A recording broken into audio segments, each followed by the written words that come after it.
I am tall, and I know those of you looking at me are either thinking, wow, that's a big woman, or you're thinking, it's not that tall. It's not really that tall. And I know because I would be the latter. I would be thinking, you're not that tall. But I am tall. I'm not freakishly tall, thank goodness. But I grew up thinking I was freakishly tall. When I was born, before my parents even knew whether I was a boy or a girl, they knew that I had freakishly long fingers and toes because the first words out of the doctor's mouth as I was being birthed into the world were, "Oh my gosh, look at her fingers and toes." To which, of course, my mother responded, "What's wrong with her fingers and toes?" And that is how my mom figured out that I was a girl. When I got into middle school, I don't remember being unusually tall. I just remember that when I got to fifth grade, I started to shoot upwards. And of course, in fifth and sixth grade, this is when the boys stop growing upwards and the girls skyrocket. So I was very tall in my class at that point. I remember specifically there was a boy in my fifth grade class who was very popular and very cute, and his name was Ryan. And he was spreading a rumor that he would kiss me. And I remember being very excited about this. I ignored the fact that the rest of the rumor was that he would kiss me if he had a step stool to do it. I was, of course, forever optimistic, and I just focused in on the fact that he would kiss me, and that was very exciting. But I didn't really get at that point that it was all a joke, including the kissing part. And it was really just a really clever way of slamming me because I was freakishly tall in fifth grade. When I got to sixth grade through eighth grade were, tricky years. It's what I like to call the ugly years. You know this phase when you go into middle school. Most of us, not all of us, most of us go through an ugly duckling phase where we just like cocoon for a while and we're just, acne and grease and figuring out how to bathe regularly. Hair is growing, other things are growing, and it's delightful. When I was in sixth grade, I met a new girl in my class. Actually, we had 6 classes during our daily schedule in sixth grade, and I had 5 of my 6 classes with her. Her name was Callie, and Callie was a saint. She was beautiful. She was sweet. She was smart. She had the coolest clothes, the coolest backpack, everything about Callie I wanted to be.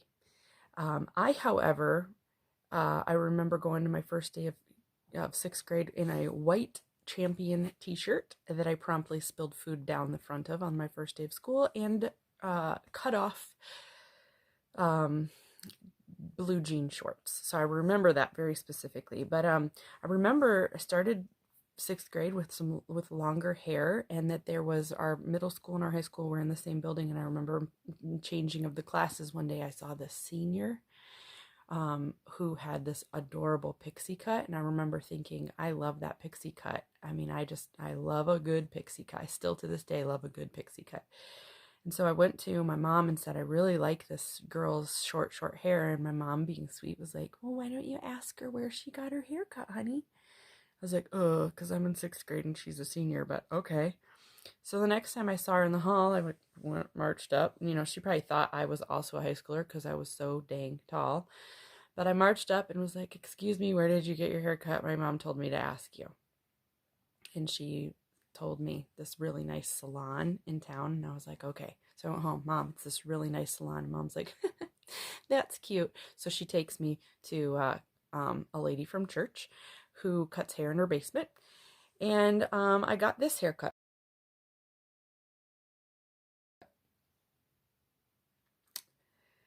I was a real looker in 6th and 7th grade there. It did not turn out the way I hoped it would, but I do remember loving that Myrtle Beach bicycle t-shirt. That was like my favorite shirt. Anyway, so I also remember in middle school having this like weird phase of always having dried boogers in my nose. Can anyone relate to that? Maybe you still have this problem. It's like some people just are prone to more boogers or something. But you know who didn't have boogers? Callie. Callie never had anything hanging from her nose. Never.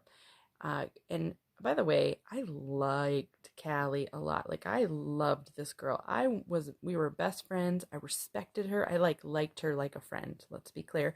But I wanted to be her.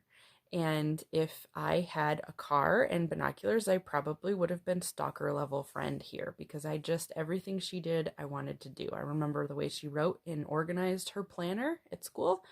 I organized my planner that way. I remember that she would make a little squiggly at the end of her Y's, and so I would make a little squiggly at the end of my Y's. In fact, my grades probably skyrocketed that year because I had Callie, and Callie was such a great influence.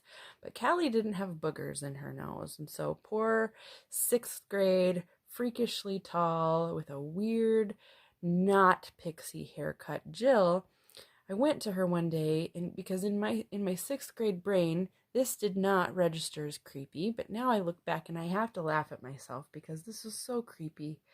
And Callie was such a good, sweet friend that she just either had a lot of grace, or she was keeping a diary of how weird I was. I mean, there's really only those two options of why she would have stayed my friend. But I went to her one day because I thought, Callie doesn't have boogers in her nose all the time, so she must be doing something that I'm not doing. And the only way I can figure out how to stop getting dried boogers hanging out of my nose in 6th grade, I must surely ask her what her showering routine is. And so I did. Callie, how often do you shower? Now, Callie was very well liked, as I've said. She was beautiful, well put together, very intelligent. And so I don't think it registered for a second that I was asking her because she stunk. That was not the case. She was confident, I think, enough to know that that was not where this weird question came from. Instead, she just, kindly answered, I shower every day. And I was like, oh, okay. That's problem number one. Then I thought I'd take it a little further and just step over the line into like real creepy land here. And so I asked her, when you shower, what order do you do things? And of course she was like, huh? And I was like, do you wash your hair first? Do you wash your body first? Now, let's just pause for a second, and I'll say, God bless Callie for being a real good friend, putting up with that with me. This is just one instance that I remember. She probably has, like I said, a whole diary of these. I didn't give her any frame of reference on why I was asking this weird question, but I'm sure at this point, when I kept coming to school dressed like her and I had to have the gold Mickey Mouse watch like her, I'm sure she figured out that I was, borderline single white female stalker level, but she just kept putting up with me. So, I ask her what order she takes her shower in, and she very kindly tells me what order she washes her hair and she washes her body. And nowhere in her routine does she blow her nose. Nowhere in getting ready every morning does she blow her nose. I was like, surely there has to be some $5 item or tool at Walmart that I can go buy that will suck the boogers out of my nose, or maybe something that I can, part of my routine. Maybe it's showering every day. Maybe if I shower every day, I'll stop getting boogers. No. Nope. There was nothing about her routine. That didn't stop me from going home and trying to duplicate the Callie routine for getting ready in the morning, though. I did that. And so as high school went on, or as middle school went on, I didn't really get much cooler. Eventually, Callie and I didn't have as many classes together. She probably requested that. Let's be honest. And so by the time we got to high school, we kind of had drifted apart. I forgot to mention that Callie and I played band. We were in band together. We both played the trombone. We were the only two girls that played trombone. And maybe that was part of why she was so sweet to me, is because I was her only friend in that class. But anyway, when I got to high school, I pursued my marching band love of music, and Callie at that point realized that was not the route she wanted to take, so we separated and went our separate ways. When I got to high school, I remember wearing high heels one day. Now, at this point, boys were starting to grow up a little bit higher in height, but I was still pretty tall. I remember wearing, for an awards assembly, I was getting an award, and I remember wearing high heels. That was a very big deal. I had one pair of high heels, and like all young women, I was very excited to wear my high heels to school. And I remember, and this was in junior year, so I was like 16 years old. I was not young, super young at that point anymore. I wasn't that middle school, super impressionable, go and ask your friend how you can get boogers to stop drying up your nose age. I was at a whole new level here. And I remember someone saying to me, you should never wear high heels because you're already too tall. And you know what? Until I was in my late 20s, I did not wear high heels. I remember on the soccer field running up on a girl who had the ball coming up behind her and her getting really mad and her yelling some words at me about my height, saying I was the tall, googly looking girl. I didn't know what that meant, but that hurt. That hurt real bad. And so I've grown up very self-conscious of my height. Here's the thing that I'm learning. The greatest lie that we convince ourselves of when we're in middle school and high school is that this is it. This is my life. Everything about who I am is being developed right here in these years of my life with these people, and the impressions and opinions that these people have of me right now. That is who I am. That is who is going to shape me for the rest of my life, right? We tell ourselves that. We're convinced. That's why we have kids who are in high school and middle school that are being bullied, that are contemplating or committing suicide because they believe this is it. This is life. If I'm not liked here, I'm never going to be liked. I think as we get into adulthood, one of the greatest lies that we convince ourselves of is that we stopped caring about what those people thought about us or what people think about us. When the reality is we do. We still do. We try hard not to. We say that we don't, but we still care what people think of us. And I'm one of those people. I grew up with some insecurities, and when I, from my height and from other things, but, I'm just sharing my funny, weirdo stories about growing up with a couple of the insecurities, but I had some deep-rooted insecurities. And when I got to be a grown-up, they didn't go away. They were hidden. I did a better job at hiding them. I was able to choose my audience and my crowd, and I was able to surround myself with people who would embrace those things or who made me feel good about my insecurities. But at the end of the day, I still had this deep-rooted insecurity and need for approval from my peers. And this was before Facebook. This was before social media, before we needed thumbs up and heart figures and for people to like us. And before our need for approval, like kind of, for lack of a better way of saying it, got put on crack. I mean, because now, if we had had social media when I was in high school, and middle school, I can't even imagine how much more amplified this would be for me than what it is right now.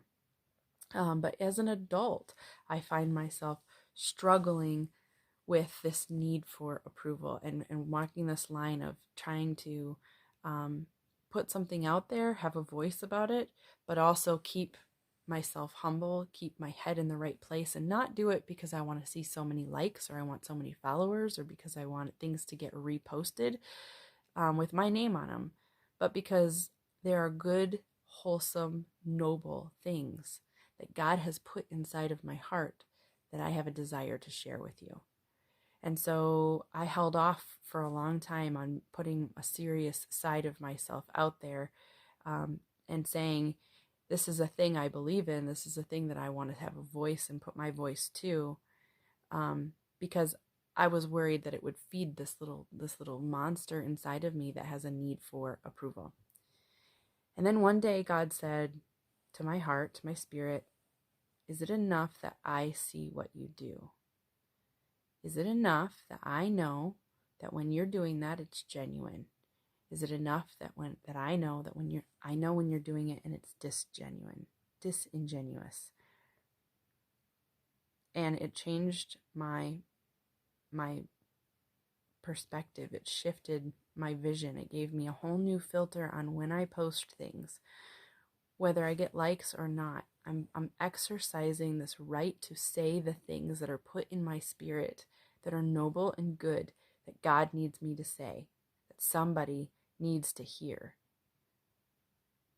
But I'm not doing it because I want to see or need to see the repercussions and the ripple effects of that. I'm trusting that those ripple effects are there, and that I don't have to be the one to see them. I don't need the accolades. I don't need the affirmations. I get to just be me, be comfortable in my own skin with my own boogery nose and my freakishly long legs and my weird bowl pixie cut. And I don't have to be Callie about things.